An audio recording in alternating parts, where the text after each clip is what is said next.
আমার একটা বিষয় ছিল, এটা ভিতরে খুব চর্চা চলছে ভিতরে।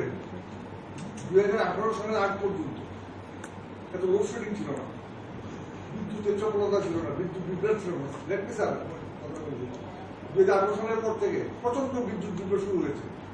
গত এক বছরে কি হারে বিদ্যুৎ চপলতা কিন্তু বিদ্যুৎ বিভ্রাট হয়েছে কান্টিনিউয়াসলি। প্রতিদিন 1 থেকে 1.5 ঘন্টা লোডশেডিং হচ্ছে এই গরমের মধ্যে, কিন্তু তার প্রভাব চলছে, এদিকে লোডশেডিং চলছে। এরকম আর সহ্য করা যাচ্ছে না। মানে বিশেষ করে যারা 50 ঊর্ধ্ব বয়স, যেমন আমি 70 ঊর্ধ্ব বয়স মানুষ, আমার যেও সময় আমরা স্ট্রোক করতে পারি। এই যে বিদ্যুৎ বিষয়গুলো একটু দেখবেন। আর বিদ্যুৎ বিভাগ টোটালি ফেল, বিদ্যুৎ বিভাগ এই বর্তমান 2023-এর পরে টোটালি ফেল। এটা একটু কাইন্ডলি দেখবেন। বলছি প্রথমে আপনার দীর্ঘায়ু কামনা করলাম। কিন্তু এই যে বিদ্যুৎ বিভ্রাট হচ্ছে, এটা তো স্বাভাবিক, আমরাও ভোগ করছি। আপনি দেখবেন একটা পরিসংখ্যান নিয়ে দেখবেন যে ভারতীয় জনতা পার্টি সরকার প্রতিষ্ঠিত হওয়ার পর বিদ্যুৎ সংযোগ কি পরিমাণে বৃদ্ধি পেয়েছে। কিন্তু সমস্যাটা হচ্ছে কোন জায়গায়, যে সমস্ত যন্ত্রাংশ, বিশেষ করে ট্রান্সফরমার সহ বিভিন্ন বিষয়, আপনার বিদ্যুৎ মন্ত্রীর সঙ্গে এই বিষয়ে কথা বলতে পারেন। যতদূর আমি জানতে পেরেছি, কারণ ভুক্তভোগী তো আমি নিজেও, এ রাজ্যের প্রত্যেকটি মানুষ, তো আমরা জিজ্ঞাসা করছি এই তাদের সময়কালে কোন ব্র্যান্ডেড কোম্পানি তো দূরে থাকবো, যাদের কাছ থেকে কেনা হয়েছে তাদেরও হদিশ পাওয়া যায়। এত দাম দিয়ে এত টাকা খরচ করে যে ট্রান্সফরমার কেনা হয়েছে সেগুলি কাজ করে, কিন্তু সাধারণ মানুষ জানতে পারছে না। না, সেগুলো তো সেই সমস্ত বিষয়ে তো আমরা সরকার কাজ করছে, চেষ্টা হচ্ছে।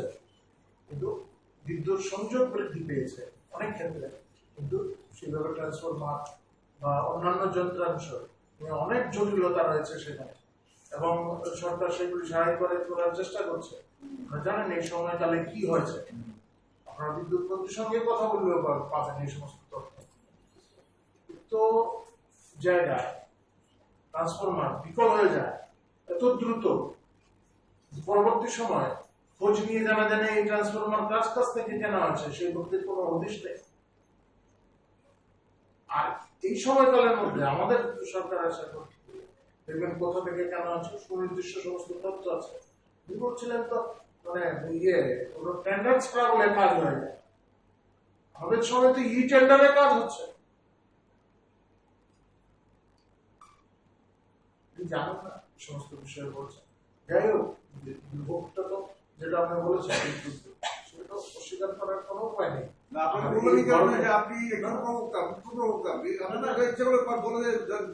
নিশ্চয়ই আমাদের দলের প্রত্যেকটি লোক জানেন, শুধু আমি না, সবাই জানেন, এবং নিরসনের চেষ্টা চলছে।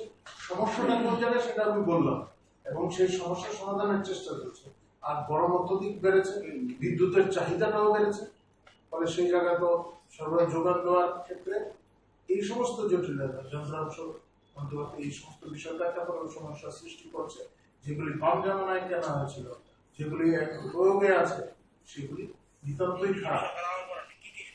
সারাই এর চেষ্টা চলছে, মানে এগুলিকে পরিবর্তন করে নতুন যন্ত্র বসানোর চেষ্টা চলছে।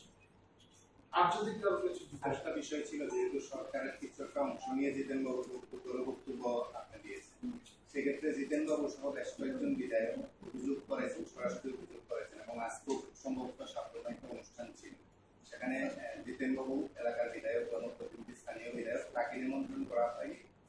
তিনি অভিযোগ করেছেন, তার আগেও করেছেন। অন্যান্য জায়গায় বেশ কয়েকটা প্রশাসনিক গেছে, এলাকার বিধায়ক সিপিআইএম দলের হওয়াতে অভিযোগ যে তাদেরকে আমন্ত্রণ জানানো হয়। বিষয়টা আমি ঠিক জানি না স্থানীয় বিধায়করা, তবে আপনি যদি সেই কালে বাংলাদেশ সময় আপনার সাংবাদিক, আমি বলছি না, আমি কি হয়েছে সেটা আমি জানি না, খবর নিয়ে বের কর। তবে আপনি এখন সাংবাদিকতা করছেন, আমিও একসময় সাংবাদিকতা ছিলাম। আপনি যদি সময় থেকে থাকেন, বিরোধী দলের যে বিধায়কদের ডাকাই হতো না, এবং পরবর্তী সময়ে সেই বিধায়করা সেটা সাংবাদিকদের সামনে প্রকাশ্য বলছেন, গোলাম আছেন, আপনারা আছেন, অনেক ক্ষেত্রে এই আগরতলা শহরে আছে, একটা দুটো ঘটনা না, এবং বারবার বলার পরেও তাদের বলা হতো, আমন্ত্রণ জানানো হতো না। জানি না আপনি এখন যে অভিযোগটা করছেন, আমি জানার চেষ্টা করবো কোথায় কি হয়েছে। এটাও তো শুধু পার্শ্ববর্তী যে কি গৌরব এটাও তো গৌরব মোটামুটি এই জায়গাতে বলা নেই মানে সে আমার দিন শুধু করতে চায়।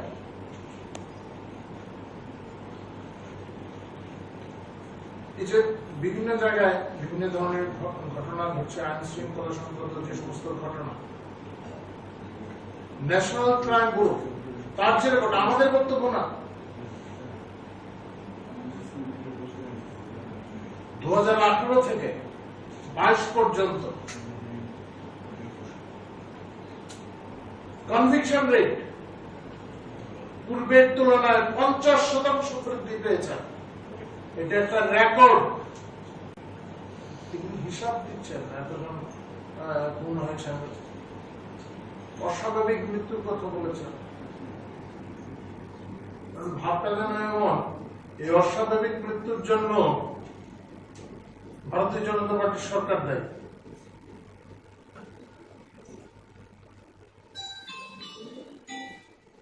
জবাব দিতে হবে। বাম জামানায় কেন আত্মহত্যায় ত্রিপুরার প্রথম স্থানে ছিল, সেই জবাবটা আমার দরকার ছিল। কারণ এটাই তো বিধানসভায় রেকর্ড করা। তিনিও ছিলেন বিধানসভা। যাই হোক, আমরা আশা করব গণতান্ত্রিক প্রক্রিয়ার সঙ্গে যুক্ত সমস্ত রাজনৈতিক দল সরকার পরিচালনার ক্ষেত্রে বিভিন্ন পরামর্শ দেবেন। কোথাও কোনো যদি খামতি থেকে যায় সে সমস্ত বিষয়ে বলবেন, কিন্তু সরকারকে হেয় প্রতিপন্ন করার চেষ্টা না, অসত্য তথ্য দিয়ে না, মানুষকে বিভ্রান্ত করার চেষ্টা করবেন না। কারণ মানুষ আগের মতো আর বিভ্রান্ত হওয়ার কোন সুযোগ নেই। মানুষের কাছে অনেক মাধ্যম আছে এখন সত্য ঘটনা জানার, সত্য জানার।